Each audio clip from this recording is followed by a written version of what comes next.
শুভ সন্ধ্যা বন্ধুরা। আজকের আনন্দবাজার পত্রিকায় একটা অত্যন্ত গুরুত্বপূর্ণ খবর প্রকাশিত হয়েছে, যে বিষয়ে গভর্নমেন্টের অর্ডার এবং সরকারের সিদ্ধান্ত গতকালই নেওয়া হয়েছিল। দেখে নিন আপনারা, আজকে আনন্দবাজার পত্রিকার পঞ্চম পাতায় খবরটা প্রকাশিত হয়েছে। চাকরি গেল অবসরের পরেও বহাল থাকা প্রায় 500 জনের। দেখে নিন, আজকের আনন্দবাজারের পঞ্চম পাতায় খবরটা প্রকাশিত হয়েছে। কি বলা হয়েছে এখানে? বলা হয়েছে অবসরের বয়স পেরিয়ে গেছে, তারপরেও সরকারি পদে বহাল রয়েছেন অনেক অনেক কর্মী। তাদের তাদের এই যে কথাটা, যে তাদেরকে আর কোনো অবস্থাতেই এই বহাল রাখা হবে না। নবান্নের তরফে 243 জন অবসরপ্রাপ্ত অথচ চাকরিরত কর্মী আধিকারিকদের নাম প্রকাশ করা হচ্ছে এবং পরিষ্কার বলে দেওয়া হয়েছে যে তাদের চাকরির জীবন সেটা সমাপ্ত হয়ে যাচ্ছে। প্রশাসনিক সূত্রে খবর যে সংখ্যাটা প্রায় 500-র বেশি। অর্থ, স্বরাষ্ট্র, পুর, নগর উন্নয়ন, শ্রম, উত্তরবঙ্গ উন্নয়ন, কর্মীবর্গ, প্রশাসনিক দপ্তর মিলিয়ে বিভিন্ন দপ্তরের ক্ষেত্রে এই সিদ্ধান্ত নেওয়া হয়েছে। সরকারি চাকরি প্রার্থীদের ক্ষেত্রে এটা কেন গুরুত্বপূর্ণ সিদ্ধান্ত সেটাও এখানে বলা হয়েছে। সরকারি সূত্রের খবর, এই সমস্ত অফিসারদেরকে তাদের পদে কাজ করিয়ে নিয়ে যাওয়ার জন্য রাজ্যের কোষাগার থেকে বিপুল খরচ হচ্ছিল এবং পূরণ হচ্ছিল না শূন্য পদ। এইটা হচ্ছে সব থেকে তাৎপর্যপূর্ণ ব্যাপার। সেটা হচ্ছে যে সমস্ত অফিসাররা এতটা উচ্চ পদে নিযুক্ত রয়েছেন, তাদের স্যালারি অত্যন্ত বেশি, তাদের সুযোগ সুবিধা রয়েছে, ফলে যারা আর কি শূন্য পদে যাবেন, ঢুকবেন চাকরিতে, তাদেরকে তো মাইনে দিতে হবে, সেটা দেওয়া সম্ভব হচ্ছিল না। তাই জন্যই তাদেরকে কিন্তু এই যে পদগুলো যেগুলো রয়েছে, তাদেরকে অবসরের পরে যারা ছিলেন তাদের চাকরি সমাপ্তির কথা নবান্ন থেকে ঘোষণা করা হলো।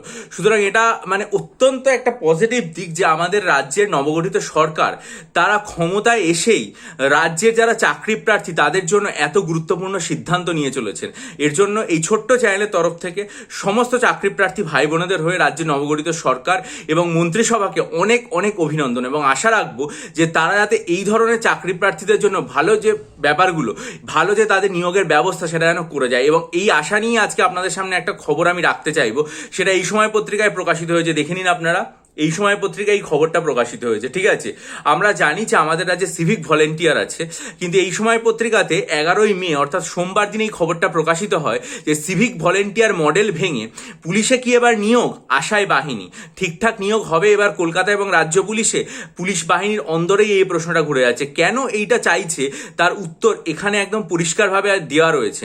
বলা হচ্ছে যে রাজ্য পুলিশে কনস্টেবলের 41% পোস্ট ফাঁকা পড়ে রয়েছে।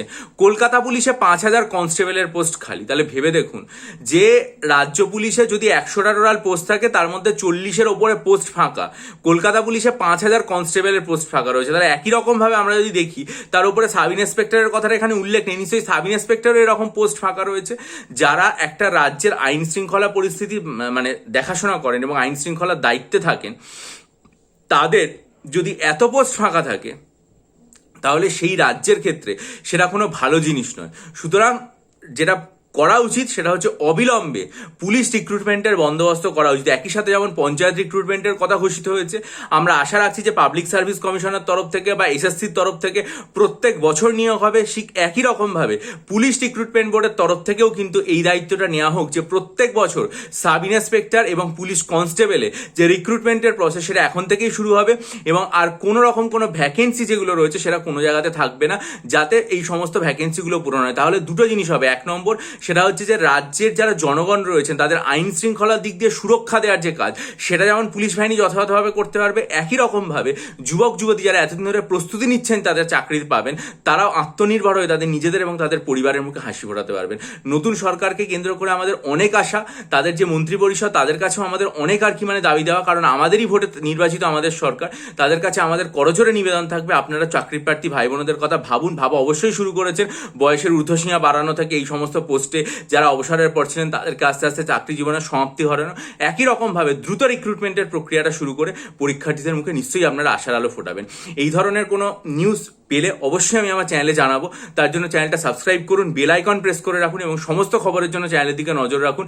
আর যদি মনে করেন যে আসন্ন WBCS পরীক্ষার জন্য 48টা মক টেস্ট নেবেন, মিসলেনিয়াস পরীক্ষার জন্য 24টা মক টেস্ট নেবেন, বা মিসলেনিয়াস পরীক্ষার জন্য আর্ট এবং কালচারের স্টাডি মেটেরিয়াল বা 3000+ static GK MCQ study material নেবেন, অথবা অথবা WBCS এর জন্য সাইকোলজি অপশনাল স্টাডি মেটেরিয়াল নেবেন, বা ডেসক্রিপটিভ বাংলা, ডেসক্রিপটিভ ইংরেজি এবং ডেসক্রিপটিভ অঙ্কের স্টাডি মেটেরিয়াল নিয়ে আমার কাছে মিসলেনিয়াস ও WBCS এর জন্য পড়বেন, তাহলে অবশ্যই ডেসক্রিপশন বক্সে ইমেল আইডির মাধ্যমে যোগাযোগ করুন। বহু পরীক্ষার্থী নিয়ে উপকৃত হয়েছেন, আশা করি আপনারাও উপকৃত হবেন। ভালো থাকুন, বিজয়ী হন, সফল হন।